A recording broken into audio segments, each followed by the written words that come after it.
Hello guys, after a long struggle మా ఫ్రెండ్కి finally job వచ్చిందండి.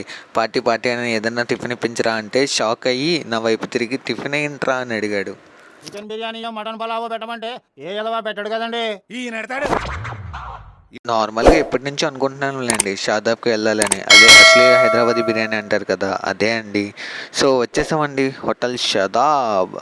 బయట పార్కింగ్ కానీ లోపల మనుషులు కానీ అస్సలు ఎవరు తగ్గేదేలే. కానీ ఫస్ట్ టైం షాదాబ్లోకి వెళ్ళగానే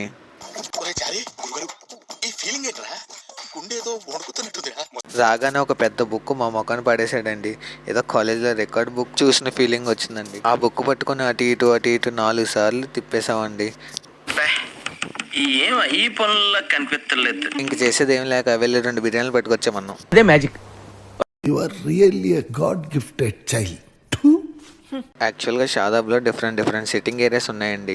మాకు లక్కీగా ఈ కొత్త ఫ్లోర్లో ప్లేస్ దొరికింది. మంచి క్లీన్గా బాగుందిలేండి. మా ఫ్రెండ్స్ ఏమో ఆకలితో తెగ వెయిట్ చేస్తున్నారండి. ఎంతలా ఉన్నారంటే వేరే టేబుల్ మీద ఫుడ్ తీసుకొని వెళ్తారు కదా, అదిగో అది మనకే అని కొట్టేసుకుంటున్నారు. కానీ అది మాత్రం మాకు వచ్చేది కాదు. చూసారా ఎంత కంగారుగా ఉన్నారో పాప. ఇంకా వెయిటర్ అన్ని ఐటమ్స్ టేబుల్ మీద పెట్టనే లేదు.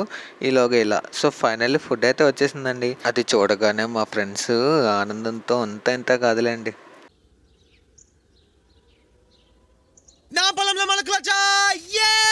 ఫుడ్ అయితే చూడడానికి మంచి కలర్ఫుల్గా భలే ఉందిలేండి.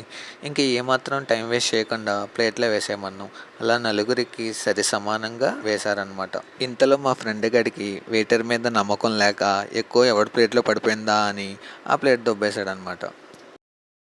లేకలే తినకూడదురా, కొంచెం తినాలి. స్టార్టర్ అయితే సూపర్ ఉందండి, కొంచెం తింటారా? నెక్స్ట్ ఐటమ్ బిర్యానీ అండి. షాదాబ్ కా famous mutton biryani. But quantity అయితే మాత్రం చాలా తక్కువ ఇచ్చాడండి. ఆ ప్రైస్కి వర్త్ అయితే కాదు. ప్రైజెస్ అయితే చాలా దారుణంగా ఉన్నాయండి. బట్ ఎవడూ తగ్గట్లేదు, తెగ తినేస్తున్నారు. మటన్ పీస్ చూసారా, ఎలా అనగానే చిన్న పీసెస్లో అయిపోతుంది. భలే ఉందిలే అండి. స్టార్టర్ ఎలానో తినలేదు, కనీసం ఇదైనా తింటారా? ఫైనల్గా ఇలా గోలీ సోడాలతో ముగించామండి. వెయిటర్ ఎంచక్క బాబు నేను ఓపెన్ చేసి ఇస్తాను అన్నాడు. బట్ మా వాడు వినాలి కదా, లేదో అది నేనే కొట్టుకుంటాను అన్నాడు. సోడా కొట్టడం అంటే పీజీ పాస్ అయినంత ఈజీ కాదురా. తినడానికి ఇంత దూరం వచ్చిన తర్వాత, చార్మినార్ పక్కనే ఉందని తెలిసిన తర్వాత కూడా వెళ్ళకుండా ఉంటే బాగోదండి, అస్సలు బాగోదు. షాదాబ్ దగ్గర నుంచి కొంచెం ఫ్రంట్కి వచ్చి రైట్ తీసుకుంటే డైరెక్ట్గా వెళ్తే ఇంకా చార్మినార్ దగ్గరికి వెళ్ళిపోతామండి. సో ఇంకా మొత్తం అందరూ నలుగురు అలా కలిసి స్టార్ట్ అయ్యామన్నమాట. మా ఫ్రెండ్ చాలా సిన్సియర్గా ట్రై చేస్తున్నాడండి. ఎందుకంటే ఈ సందులో అస్సలు సడన్గా వచ్చేస్తూ ఉంటారు. అలా వెళ్తూ ఉండగా మా వాడి మీద వాటర్లా పడ్డాయి. ఏముందిలే వర్షం చినుకులు ఏమన్నా అయి ఉంటాయిలే అనుకున్నాడు. కానీ కొంచెం ముందుకు వెళ్తే మా ముందు ఒకడు పాన్ పరగ్గాడు నవ్వులుతూ ఊస్తున్నాడు అనమాట. అప్పుడు అర్థమైంది మాకు, అది వాటర్ కాదురా పాన్ పరాగ్ అని. నవ్వలేక చచ్చామండి. మా వాడు మాత్రం చాలా ఫీల్ అయ్యాడు. పాపం ఫీల్ అయినట్టున్నారు అండి. వచ్చేసాం ఫైనల్లీ. ఇక్కడ ఉన్నంత ట్రాఫిక్ ఎక్కడ ఉండదండి. సో బైక్స్ పార్క్ చేసేసి లోపలికి వెళ్ళామండి. వెళ్ళగానే మంచి స్మెల్. సో అత్తర్ల దగ్గరికి వెళ్ళిపోయాం. మంచిగా మనుషులను అట్రాక్ట్ చేయడానికి భలే సెట్ చేశాడండి. ఇది కాదు అది చూపించండి, అది కాదు ఇది చూపించిందండి. అలా పట్టుకొని తినేశారండి. కానీ లాస్ట్కి ఏవీ నచ్చలేదు మా వాళ్ళకి.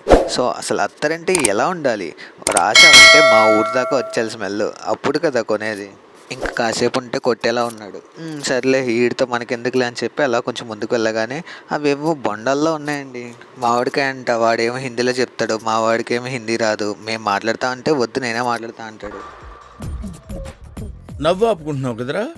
వాడు హిందీలో 20 రూపాయ అంటే అది మా వాడికి అర్థం కాక 50 అనుకొని 20కి రాదా అని అడుగుతున్నాడు. అలా చూస్తూ ఉండగా చినుకుల్లో పడుతున్నాయండి. మళ్ళీ రిస్క్ ఎందుకులే, ఇక్కడి నుంచి మళ్ళీ ఎక్కడికో వెళ్ళాలి కదా అని చెప్పి ఇంకా స్టార్ట్ అయిపోయాం అనమాట. ఈ చిన్న చినుకులు మళ్ళీ పెద్ద అయ్యేంత వరకు వేచి ఉండలేం కాబట్టి అలా బైక్స్ దగ్గరికి వెళ్ళి బైక్స్ తీసుకొని వచ్చేసామండి. చూడండి చార్మినార్ కనిపిస్తుంది ఇక్కడ నుంచి. సో ఇక్కడ నుంచి మళ్ళీ బైక్ స్టార్ట్ చేసుకొని వెళ్ళిపోవడమే ఇక్కడ నుంచి. ఇక్కడ ఈ బిల్డింగ్లు చూసారా, మ్యాక్సిమం అన్నీ చాలా పాతవండి, వాళ్ళ తాతల కాలం నాటివి. సో వాటిని ఏమి చేయకుండా వాటిలోనే వాళ్ళ వ్యాపారాలు అవి కొనసాగిస్తున్నారు. లెగసీని మెయింటైన్ చేస్తున్నారు. షాప్స్ లేని వాళ్ళేమో ఇలా రోడ్ల మీద పెట్టేసి అమ్మేస్తూ ఉంటారనమాట. ఇక్కడ ఈ చిన్న చిన్న షాప్లలోనే మ్యాక్సిమం మీకు అన్నీ దొరికేస్తాయండి, దట్టు రీజనబుల్ ప్రైజెస్లో. దీన్నే అండి మూసీ నది అంటారు, కానీ ఇది మూసి లేదు, తెరిచే ఉంది. కానీ నైట్ టైం కదా, సో అందుకనే మీకు కనిపించదు అనమాట. ఇంకా అలా వెళ్తుంటే దారిలో ఈ సుభాన్ బేకరీ అంట, మా డాడీ పేరు మీద బేకరీ కూడా ఉందండోయ్. ఈ ఏరియాలో మనుషులు డిఫరెంట్ అండి, ఎవడి గోల వాడితే, ఎవరిని పట్టించుకోరు. ఇక్కడ పోలీసులే చాలా రేర్గా కనిపిస్తూ ఉంటారు, మరి ఎందుకో ఎవరికి తెలియదు. మీరు ఎప్పుడు రోడ్డు మీద వెళ్ళేటప్పుడు మాత్రం ఆటోలు మాత్రం అస్సలు నమ్మకండి. ఈ పిస్తా హౌస్ని చూసారా, పెళ్లి కూతురులా రెడీ చేశారు. ఈ హైదరాబాద్లో ఎన్ని అవుట్లెట్స్ ఉన్నాయంటే ఎవ్వరూ చెప్పలేమండి. అసలు బిజినెస్ పెడితే అలాంటిది పెట్టి ఫేమస్ అయిపోవాలా. ఫేమస్ అంటే ఈ షాప్ లాంటిది కాదండో, ఈ చరిత్రలో నిలిచిపోవాలి అని చెప్పి. మళ్ళీ చరిత్రలో నిలిచిపోవాలి అంటే చచ్చిపోవాలా అని అనుకుంటారేమో, కాదండోయ్, మనల్ని చూసి బ్రతికితే ఈయనలా బతకాలరా అనుకునేటట్టు చేయాలి. ఇంకా ఆల్మోస్ట్ దగ్గరికి వచ్చేసాంలే అండి. వర్షం వచ్చేస్తుందేమో అని భయపడి వచ్చేసాం. బట్ ఇక్కడికి వచ్చి చూస్తే వర్షం లేదు, ఏమీ లేదు. అప్పుడు అనుకున్నా ఇంకొంచెం సేపు ఉండాల్సిందే అని. బట్ ఎందుకులేండి రిస్కులు, నెక్స్ట్ వెళ్ళినప్పుడు అన్నీ మంచిగా తిరిగి మంచి వీడియో తీసి అప్లోడ్ చేద్దాం. వీడియో నచ్చితే లైక్ చేసి సబ్స్క్రైబ్ చేయండి friends. Thank you for watching.